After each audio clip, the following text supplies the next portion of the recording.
Carte 55, le sexe. La sexualité renferme de grands secrets, et le premier, quand vous méditerez, vous le constaterez, c'est que la joie surgit quand le sexe disparaît. Chaque fois que vous êtes dans cette joie, le temps disparaît. Et si vous observez bien, le mental aussi disparaît. Ce sont les qualités de la méditation. Selon moi, le premier entreaperçu de l'état de méditation a dû survenir au travers de l'acte sexuel. Il ne peut en être autrement. La méditation a dû prendre vie grâce à l'acte sexuel. Si vous n'utilisez pas le sexe comme une drogue, mais que vous le vivez avec profondeur et intensité, vous comprenez que c'est le phénomène le plus méditatif qui soit.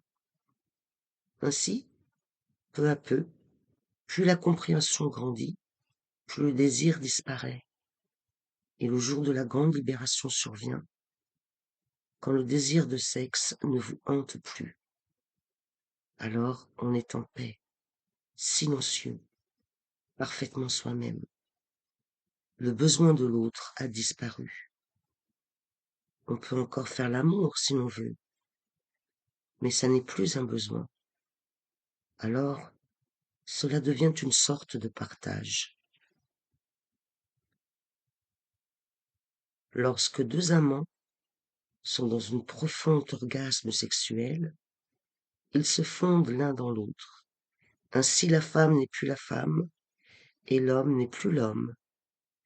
Ils deviennent simplement comme le cercle du yin et du yang, se pénétrant l'un l'autre, se mêlant l'un à l'autre, se dissolvant l'un dans l'autre, oubliant leur propre identité.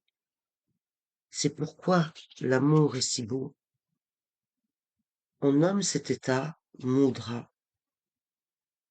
Cet état de rapport sexuel profond et orgasmique est appelé mudra. Et l'ultime état d'orgasme, avec le grand tout, est appelé mahamudra, le grand orgasme. L'orgasme est un état dans lequel votre corps n'est plus ressenti comme de la matière. Il vibre en tant qu'énergie, comme de l'électricité. Il vibre si profondément, jusque dans ses fondations, que vous en oubliez complètement sa matérialité. Ce n'est plus qu'un phénomène électrique. Aujourd'hui, les physiciens affirment que la matière n'existe pas, que toute matière n'est qu'apparence, et qu'au fond, ce qui existe, c'est de l'électricité, non de la matière. Dans l'orgasme, vous pénétrez la couche la plus profonde de votre corps, là où la matière n'existe plus, mais seulement des vagues d'énergie. Vous devenez une énergie ondoyante, frémissante. Vous, ainsi que votre bien-aimé, ne ressentez plus aucune limite. Vous n'êtes plus que vibration et non matière.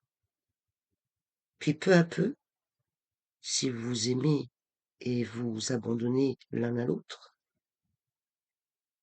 vous vous abandonnerez sans la moindre peur à ce moment de pulsation, de vibration, n'étant plus qu'énergie.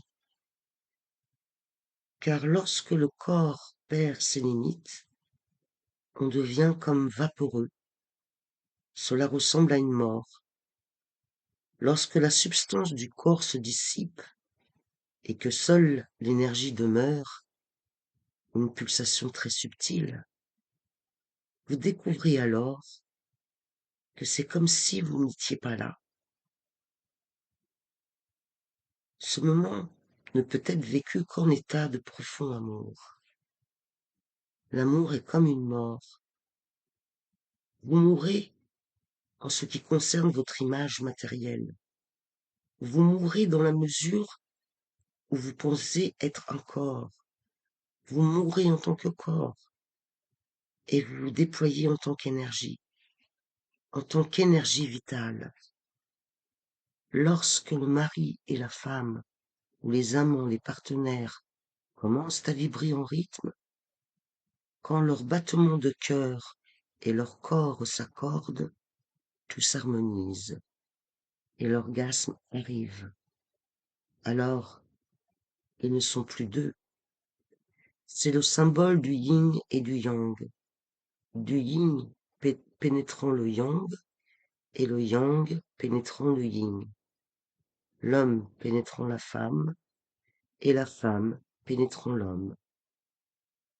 Désormais, ils sont un cercle et vibrent à l'unisson. Ils pulsent ensemble. Leurs cœurs ne sont plus séparés. Leurs battements ne sont plus séparés. Ils ne sont plus que mélodie, harmonie. C'est la plus belle des musiques. En comparaison, toutes les autres n'en sont que de pâles reflets, que des ombres.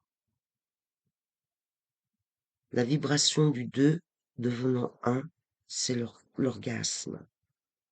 Lorsque la même chose se passe, non pas avec une autre personne, mais avec l'existence elle-même, alors c'est le Mahamudra, c'est le grand orgasme.